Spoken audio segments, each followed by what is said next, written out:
Halo teman-teman semua. Balik lagi bersama Story 3M dalam kelanjutan alur cerita manhwa yang berjudul Star Embracing Swordmaster. Baiklah, langsung saja kita masuk ke dalam alur ceritanya. Pada chapter sebelumnya, Vlad telah menghajar salah satu pengikut Sobanin dengan sadis. Bahkan Vlad sempat-sempatnya memberikan ancaman pada Sobanin sendiri. Selain itu, Vlad sekarang mendapatkan seorang teman baru bernama Portley yang merupakan anak dari seorang pedagang daging. Berpindah ke lokasi Jagger saat ini, di mana dia sekarang sedang berpikir atau mungkin mengeluh jika melayani Tuan Joseph dan juga membesarkan seorang berandalan secara bersamaan bukanlah sesuatu yang mudah. Jagger sendiri merasa cukup kelelahan karena dirinya hanya bisa beristirahat setelah Jade dan makin pulih dari sakitnya. Namun bersamaan dengan itu, seseorang datang sambil menyapa Jagger. Pria itu merupakan salah seorang kesatria seperti Jagger yang bernama Gregory, dan dia menanyakan Jagger sedang mau kemana karena sepertinya dia begitu tergesa-gesa. Melihat kedatangan Gregory, Jagger langsung memasang wajah tidak sukanya padanya. Entah dendam apa yang dimiliki Jagger padanya, tapi Jagger sepertinya memang tidak suka dengan orang itu. Gregory tentunya tertawa karena Jagger langsung menunjukkan wajah tidak sukanya ketika bertemu dengannya secara terang-terangan, tapi Jagger beralasan jika dirinya sedang lebih sibuk dibandingkan biasanya.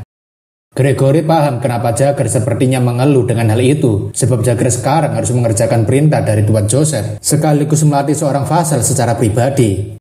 Jagger menanyakan apa yang sebenarnya Gregory ingin bicarakan dengannya, dan Gregory mengatakan sebenarnya ia senang ketika melihat Jagger sudah mulai membesarkan seorang vassal. Jagger dengan wajah kesalnya menanyakan kenapa Gregory tiba-tiba membicarakan para vassal dengannya, dan sebaiknya Gregory mengurus vassal mereka sendiri. Gregory masih berbasa-basi dengan membicarakan jika Portley yang merupakan kebanggaannya sudah menjadi besar, jadi dia harus mengurangi berat badannya, tapi Jagger menanyakan apa maksudnya. Gregory menanyakan bukankah vassal baru yang berada di bawah bimbingan Jagger saat ini bernama Vlad, dan Gregory melihat jika Vlad sepertinya adalah anak yang berbakat. Gregory juga melihat anak itu terlihat sangat gagah dan percaya diri di antara semua vassal lainnya, dan Jagger mengatakan jika dirinya sangat sibuk, jadi sebaiknya Gregory mengatakan apa yang sebenarnya dia ingin sampaikan. Gregory tahu jika para kesatria seperti mereka sebaiknya tidak ikut campur dalam urusan para vassal, karena itu sangat memalukan, tapi ia melihat jika Vlad sepertinya cukup dekat dengan Portley. Jagger memberitahu jika Vlad tidak memiliki seorang teman sebab anak itu berpikir jika dirinya lebih hebat dibandingkan vassal lainnya. Tapi Gregory mengatakan jika ia hanya ingin agar Vlad terus berteman dengan Portley. Gregory memberitahu jika Portley adalah keponakan dari sepupunya dan ia tidak boleh membiarkan dia dihajar di tempat seperti ini. Jadi tak mungkin dirinya sebagai seorang kesatria akan meminta tolong pada orang lain melakukannya. Jagger menanyakan apakah Gregory ingin agar vassal yang ia latih untuk melatih Portley secara sukarela dan tanpa dibayar. Gregory mengatakan tentu saja tidak, karena jika semuanya berjalan dengan lancar, maka sebagai imbalannya, dirinya akan dengan senang hati membantu Jagger ketika dia sedang membutuhkannya. Jagger mengatakan anak itu sangat sulit untuk mengikuti perintahnya, jadi ia tidak yakin apakah Vlad akan menuruti permintaan itu. Tapi Gregory malah mengatakan jika masa depan anak itu pasti akan cerah. Beralih ke kandang kuda, Gode memberikan pendapatnya bahwa masalah sebenarnya bukan berada di kapten, karena kapten sendiri bahkan tidak bisa menaiki kudanya. Gode memberitahu jika semua kuda yang berada di sini sudah dilatih dengan baik, jadi mereka tak akan takut berada di dekat manusia. Namun ketika kapten mendekati mereka, semua kuda itu langsung ketakutan dan menjauh dari kapten. Gode juga makin yakin jika masalah ini bukanlah masalah kemampuan kapten yang tidak bisa menunggangi kuda. Bahkan pekerja kandang kuda lainnya juga berkata kejadian ini sangat aneh. Vlad tentunya jadi merasa kesal karena hal krusial seperti ini malah menimpahnya. Terlebih sebagai seorang kesatria, Vlad diharuskan untuk bisa menunggangi seekor kuda. Vlad jadinya juga mengingat jika sejenis hewan seperti anjing dan kucing, mereka semua membencinya karena hewan-hewan itu langsung takut begitu dirinya mendekati mereka. Dan itu membuat Vlad berpikir apakah kuda juga takut padanya. Namun saat itu juga, Vlad mengingat bahwa dirinya pernah menaiki seekor kuda ketika ingin menyelamatkan Joseph, meskipun saat itu bukan dirinya yang mengendarainya. Vlad menanyakan bukankah waktu itu mereka bisa menaiki kuda milik Tuan Jagger ketika mereka sedang dikejar oleh para undead meskipun waktu itu Gode yang mengendarainya. Gode berpikir jika kuda milik Tuan Jagger sangat mahal, jadi wajar saja jika kuda milik Tuan Jagger akan sangat berbeda dengan kuda-kuda yang dia rawat di sini. Vlad jadinya sangat stres karena dirinya diharuskan untuk bisa menaiki kuda. Terlebih ia tidak mungkin mengatakan jika dirinya hanya bisa menaiki kuda yang mahal. Bisa-bisa kepalanya digeprek Jagger saat itu juga. Vlad benar-benar pusing bagaimana caranya agar dirinya bisa mendapatkan kuda mahal seperti itu, yang sudah jelas jika itu hanyalah mimpi belaka. Namun sepertinya seorang pelayan tiba-tiba mendatangi Vlad. Wanita itu adalah seorang pelayan dari Nona Oksana, dan ia memberitahu jika Nyonya Oksana sedang memanggil Vlad untuk datang ke hadapannya. Vlad tentunya penasaran kenapa Nyonya Oksana tiba-tiba memanggilnya seperti ini, dan wajah Godet terlihat seperti penasaran dengan hubungan macam apa yang dimiliki antara Vlad dengan Nyonya Oksana. Sekarang kita berpindah ke kediaman Nyonya Oksana, di mana kamar itu terlihat sangat mewah layaknya sebuah kamar milik seorang bangsawan. Oksana berkata pada Vlad jika dia terlihat sangat berwibawa, bahkan takkan ada yang bisa membayangkan jika Vlad adalah seseorang yang dibesarkan di kawasan kumuh. Oksana mengatakan jika baju yang dipakai Vlad saat ini terlihat sangat cocok dengannya, namun sepertinya Vlad terlihat sangat gugup sampai gemetaran. Mungkin itu karena pakaian yang sempit, atau mungkin emang dia masih gugup berada di depan Oksana. Oksana berpesan pada penjahit agar tidak membuat baju itu terlalu ketat, sebab Vlad masih berusia 16 tahun dan masih bisa tumbuh lebih tinggi lagi, jadi lebih baik agar dilonggarkan. Oksana mengatakan jika musim panas juga akan segera tiba, jadi ia akan menyiapkan pakaian yang bagus untuk Vlad agar selalu bisa terlihat berwibawa dan tidak diremehkan. Oksana ingin agar Vlad menjaga kesehatan fisiknya, jadi ia akan mendukungnya dengan memberikan baju yang cocok di setiap musimnya, dan Vlad berterima kasih dengan kebaikan Nyonya Oksana. Oksana mengatakan agar Vlad tidak perlu gugup seperti itu, karena dirinya hanya ingin membantu Vlad yang telah menyelamatkan anak kesayangannya, jadi ini hanya sebagai ucapan terima kasihnya. Oksana meminta maaf jika harus mengganggu waktu Vlad ketika dia sedang sibuk latihan, tapi Vlad sekarang sudah bisa pergi, dan Vlad berpamitan sekaligus berterima kasih atas hadiahnya. Setelah keluar dari kamar Oksana, Vlad masih kepikiran dengan kebaikan Nyonya Oksana yang selalu memberikannya hadiah berulang kali. Tapi tetap saja, Vlad sampai saat ini masih kesulitan untuk menghadapi situasi seperti tadi. Bahkan Vlad merasa lebih kesulitan untuk bertemu dengan Nyonya Oksana dibandingkan harus berlatih bersama Jagger. Vlad tentunya juga penasaran dengan seberapa mahal baju yang dikenakannya ini. Terlebih baju dari Oksana sangat nyaman dipakai, hingga rasanya jika ini bukanlah pakaian milik Vlad. Meskipun begitu, Vlad juga sadar bahwa pakaian yang selama ini ia gunakan juga bukan pakaian miliknya. Vlad sampai sekarang terus berusaha keras untuk bisa masuk ke dalam keluarga Bayezid, namun dia sendiri masih belum terbiasa seolah-olah dirinya tidak pantas berada di sini. Terlebih lagi, Vlad selalu diberikan dukungan oleh Joseph, Jagger, dan Nyonya Oksana, namun dirinya masih belum bisa memberikan apapun pada mereka. Tentu saja hal itu membuat Vlad jadinya merasa terbebani. Tapi sewaktu berjalan di dalam lorong, Vlad melihat sesuatu ke arah jendela, di mana Vlad merasa jika itu sangat ramai.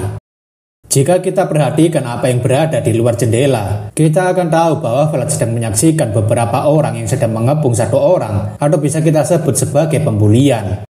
Dengan dikelilingi beberapa orang, pria pembuli dengan sombongnya memukuli orang yang berada di bawahnya, sambil mengatakan jika babi ini sepertinya harus merasakan pukulannya lagi. Jelas sekali, si tukang bully itu adalah Sobanin, di mana dia hanya berani membuli sambil membawa teman-temannya. Terlebih karena dia tidak berani dengan Vlad, makanya dia nyari keributan dengan orang lain. Sementara itu, orang yang sedang dibuli adalah Portly. Sepertinya Sobanin sangat kesal bahwa dirinya tidak bisa membuli Vlad, jadi dia berencana membuli temannya Vlad saja. Sobanin terus-terusan memukuli Portly untuk melampiaskan semua amarahnya pada orang yang tak bersalah. Bahkan dia mengatakan jika orang seperti Portly dan Vlad adalah sampah yang tidak berguna. Sobanin yang sangat kesal tidak ada henti-hentinya memukuli Portly karena Vlad adalah orang yang mengajar semua gengnya. Tapi Vlad yang melihatnya tentunya sudah tahu dengan kebusukan orang macam ini. Kemanapun Vlad pergi, entah itu di kawasan kumuh atau bukan, orang-orang tidak pernah berubah. Baik mereka yang hidup bahagia, maupun mereka yang sama sekali tidak pantas untuk hidup. Vlad sangat yakin, pada akhirnya orang-orang seperti Sobanin hanyalah sekumpulan pengecut yang memangsa orang lebih lemah dari mereka, dan Vlad rasa dirinya tidak boleh ragu-ragu lagi pada mereka. Terlebih lagi, Vlad berpikir untuk tidak akan membiarkan pemasok dagingnya keluar dari pelatihan ini, hanya karena para pengecut yang membulinya. Vlad akhirnya memutuskan untuk kembali ke kamarnya dan menyimpan baju pemberian Nyonya Oksana terlebih dulu, sebab ia tidak mau ada noda darah di baju yang sangat mahal ini. Malam harinya di dalam asrama pelatihan Vassal, Vlad berencana mendatangi kamar Portly sebelum dirinya menghabisi para pengecut yang mengganggu kehidupan damainya. Vlad yang datang kemudian mengetuk kamar pintu Portly, tapi Portly dengan suara yang ketakutan menanyakan siapa di luar, dan Vlad mengatakan jika ini dirinya. Portly kemudian membukakan pintunya karena orang yang datang adalah Vlad, dan ia menanyakan ada keperluan apa Vlad mencari dirinya malam-malam begini. Melihat wajah Portly yang babak belur diajar tanpa ampun, membuat amarah Vlad jadinya semakin bergejolak, sebab para pengecut itu sudah melewati batasannya. Vlad mengatakan jika dirinya membutuhkan sesuatu dari Portly terlebih dulu, sebab dirinya akan melakukan sesuatu yang sangat penting malam ini. Portly menanyakan apa yang sebenarnya Vlad butuhkan darinya, dan Vlad ingin agar Portly segera memberikan daging besar yang digandung di sana. Portly tentunya sangat terkejut karena Vlad meminta dirinya memberikan daging kesukaannya padanya, tapi Vlad mengatakan agar Portly segera memberikan daging itu padanya. Portly tentunya sedih karena rupanya Vlad mendatangi dirinya hanya untuk meminta dagingnya, padahal ia berharap agar mereka bisa saling mengucap salam saat bertemu, meskipun mereka bukan teman. Bahkan sekarang ini, Portly benar-benar merasa jika Vlad hanya melihat dirinya sebagai seseorang yang pantas untuk dimanfaatkan saja dibandingkan sebagai seorang teman. Tapi setidaknya, Portly merasa jika ini lebih baik dibandingkan dirinya tidak mendapatkan seorang teman untuk makan bersama. Meski berat hati, Portly akhirnya memilih untuk memberikan daging besar kesukaannya pada Vlad, dan Portly berharap agar Vlad tetap mau makan bersama dengannya. Vlad mengatakan agar Portly tidak menganggap jika ini tidak adil, sebab dirinya hanya ingin mengambil bayaran sebelum dia melakukan urusannya. Portly yang tidak paham tentunya menanyakan apa maksudnya, dan memang urusan apa yang membuatnya harus mengambil daging miliknya sebagai bayaran. Vlad mengatakan jika seorang kesatria yang pernah ia kagumi mengatakan, seorang kesatria hanya mengambil bayaran yang setimpal jika itu benar miliknya, dan tidak mengambil lebih dari apa yang diberikan. Malam itu juga, Vlad ingin menyelesaikan urusannya dengan Sobanin, sekaligus membayar harga atas pembulian yang dialami oleh Portly. Namun sepertinya Sobanin memanggil seluruh gengnya untuk membantunya. Vlad mengatakan bahkan berandalan di kawasan kumuh tidak pernah melawan satu orang dengan membawa 14 orang. Ya sudah terbukti jika Sobanin cuma seorang ketua geng pengecut. Dengan wajah sombongnya, Sobanin mengatakan agar Vlad segera menutup mulutnya, sebab Vlad tidak akan bisa mempertahankan sikapnya lebih lama lagi. Terlebih dia pasti akan memberikan Vlad pelajaran. Vlad ingin Sobanin membuktikannya jika dia yakin bisa mengalahkannya. Bahkan Vlad tidak keberatan jika mereka semua menyerangnya secara bersamaan, sebab itu akan menghemat waktunya. Sobanin tentunya makin kesal karena Vlad sangat pintar dalam memprovokasi dirinya. Terlebih ucapan Vlad itu seperti merendahkan semua gengnya. Sobanin kemudian berlari sambil berteriak agar mereka semua segera maju dan menghajar bajingan sombong yang berada di hadapan mereka. Tentu saja geng Sobanin langsung berlari menuju ke arah Vlad. Vlad dengan antusiasnya tentunya sangat senang karena mereka semua maju secara bersamaan. Terlebih lagi, Vlad sudah tidak sabar untuk membuat hujan darah malam ini dan mempraktikkan semua latihan yang telah ia alami.